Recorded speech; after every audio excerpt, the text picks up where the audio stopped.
வணக்கம். ஈரோடு கிழக்கு தொகுதி இடைத்தேர்தல் பிப்ரவரி 5ஆம் தேதி நடைபெறும் என்று இந்திய தேர்தல் ஆணையர் ராஜீவ்குமார் அவர்கள் தெரிவித்திருக்கிறார். மேலும் பிப்ரவரி 8ஆம் தேதி தேர்தல் முடிவுகள் வெளியாகும் என்பதையும் தெரியப்படுத்தியுள்ளார். குறிப்பாக ஜனவரி 10ஆம் தேதி முதல் ஜனவரி 18ஆம் தேதி வரை வேட்புமனு தாக்கல் செய்யப்படும். அதேபோல் ஜனவரி 18ஆம் தேதி முதல் 20ஆம் தேதி வரை பரிசீலனை செய்யப்படும். யாராவது வேட்புமனுவை வாபஸ் பெற வேண்டும் என்றால் அந்த தேதியில் வாபஸ் பெற்றுக்கொள்ளலாம். தற்பொழுது ஈரோடு கிழக்கு தொகுதி இதற்கு முன்பாக காங்கிரசின் வேட்பாளராக அறிவிக்கப்பட்ட EVKS இளங்கோவன் அவர்கள் 60,000 ஓட்டுக்கள் வித்தியாசத்தில் அதிமுகவின் வேட்பாளரை தோற்கடித்து மிகப்பெரிய அளவிலான வெற்றியை தேர்வு செய்தார். கடைசியில் உடல்நலக்குறைவின் காரணமாக கடந்த ஆண்டு டிசம்பர் 14ஆம் தேதி உயிரிழந்ததும் குறிப்பிடத்தக்கது.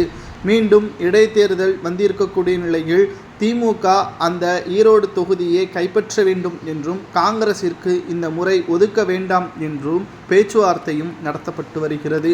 ஆனால் முழுக்க தமிழக காங்கிரஸ் கமிட்டி தலைவர் செல்வ பெருந்தகை அவர்கள் காங்கிரசிற்குத்தான் மீண்டும் அந்த தொகுதியை ஒதுக்கீடு செய்ய வேண்டும்.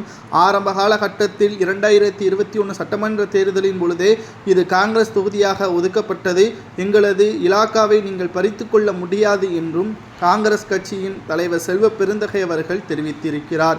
ஆனால் சில திமுகவின் நிர்வாகிகளோ ஈரோடு கிழக்கு தொகுதி நமது கைவசம் இருந்தால் சட்டப்பேரவை தேர்தலிலும் மிகப்பெரிய ஒரு வெற்றி வாய்ப்பை ஏற்படுத்தலாம் என்று மூத்த அமைச்சர்களிடம் தெரிவித்து வருகிறார்கள்.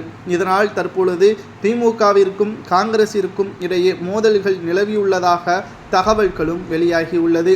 அது மட்டுமல்ல, மறுபக்கம் அதிமுக தமிழக வெற்றி கழகம் போட்டியிடுவதில்லை என்ற தகவலும் ஒரு பக்கம் வெளிவந்தாலும் பாஜக இதனை நமக்கு சாதகமாக பயன்படுத்தி கொள்ள வேண்டும் என்பதற்காக தமாக வேட்பாளராக பொதுச் செயலாளர் யுவராஜ் அவர்களை போட்டியிட வைப்பதாகவும், ஏனென்றால் அப்போது தமாகவின் நிறுவனர் GK வாசன் அவர்களுக்கும் எடப்பாடி பழனிசாமி அவர்களுக்கும் இருக்கக்கூடிய நெருங்கிய உறவுகளால் மீண்டும் இணைந்த உறவுகளாக பாஜக கூட்டணி அமைந்துவிடும் என்பதை மையப்படுத்தி கொண்டுதான் இந்த முடிவை எடுத்திருப்பதாகவும், ஆனால் 12ஆம் தேதி தான் இறுதியான முடிவுகளை வெளியிட முடியும் என்று அதிமுகவினர்கள் அதிகாரப்பூர்வமாக தெரிவித்துவிட்டார்கள்.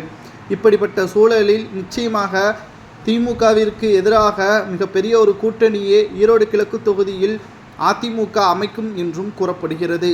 இப்படி அமைத்தால் திமுக படுதோல்வி அமையும் என்று கூறப்படுகிறது.